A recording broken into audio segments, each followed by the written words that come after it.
3 থেকে 4 বছর সময় লাগবে আবার এই জায়গাটা আবার খারাপ অবস্থায় আসতে। তার মানে আমার হাতে 3 থেকে 4 বছর সময় পাচ্ছি।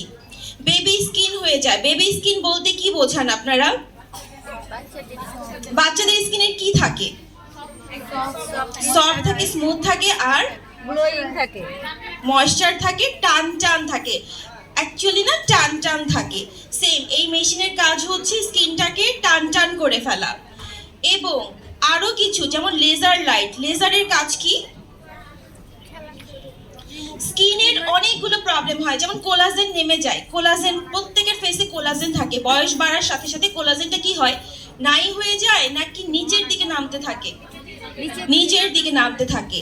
এই লেজারগুলোর মাধ্যমে কোলাজেনটা আবার সামনে আসে। তার মানে আমাদের স্কিনের বয়স বাড়ার সাথে সাথে সবচেয়ে মানুষের সৌন্দর্য কখন থাকে? যখন ইয়াং বয়সে। কালো হোক, ফর্সা হোক, এটা নট নেসেসারি যে রঙের ব্যাপার। ময়শ্চার থাকবে, রিঙ্কেল থাকবে না, স্কিন টান টান থাকবে, তখনই অ্যাকচুয়ালি সুন্দর, তাই না? সেম এই মেশিনের কাজটা কিন্তু সবচেয়ে মেইন কাজটাই এটা।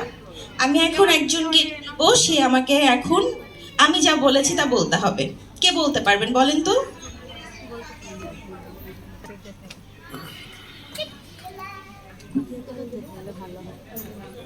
দেখা যাচ্ছে।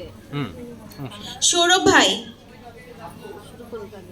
আজকে এতগুলো স্টুডেন্ট কিন্তু কোনো সাউন্ড আসছে না, ভালো লাগছে।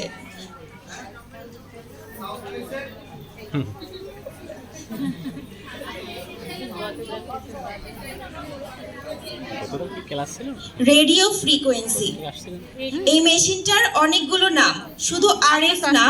আরএফ এর যদি বড় করে বলি, শব্দটাকে ভেঙে বলি, তাহলে আর তে হচ্ছে রেডিও, এফ তে হচ্ছে ফ্রিকোয়েন্সি। এবং এটাতে কয়েকটা টুলস, যেমন 6টা টুলস, 6টা থেরাপি, আলাদা আলাদা ভাবে। আলাদা আলাদা টুলসের আলাদা আলাদা কাজ। কিন্তু যখন আমরা একটা ট্রিটমেন্ট করছি, তখন কি হয়, তখন ট্রিটমেন্ট হচ্ছে একটার পরে একটা ট্রিটমেন্ট করতে হয়। যেমন যখন সেলগুলো ভেঙে ফেলছি, যেমন চর্বির যে কোষগুলো ভেঙে যাচ্ছে, এটাকে আবার ঠিক রাখার জন্য আরেকটা টুলস ব্যবহার করতে হবে।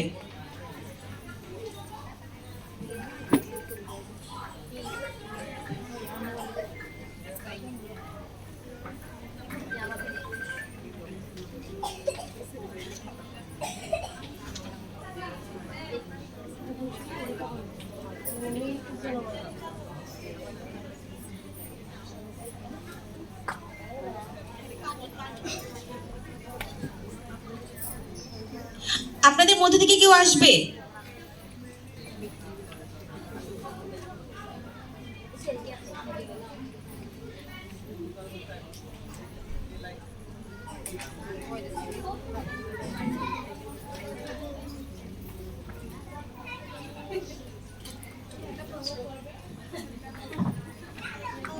আমার অ্যাকচুয়ালি না করে দেখাতে যাচ্ছি, যেমন হাত বা কোনো একটা জায়গাতে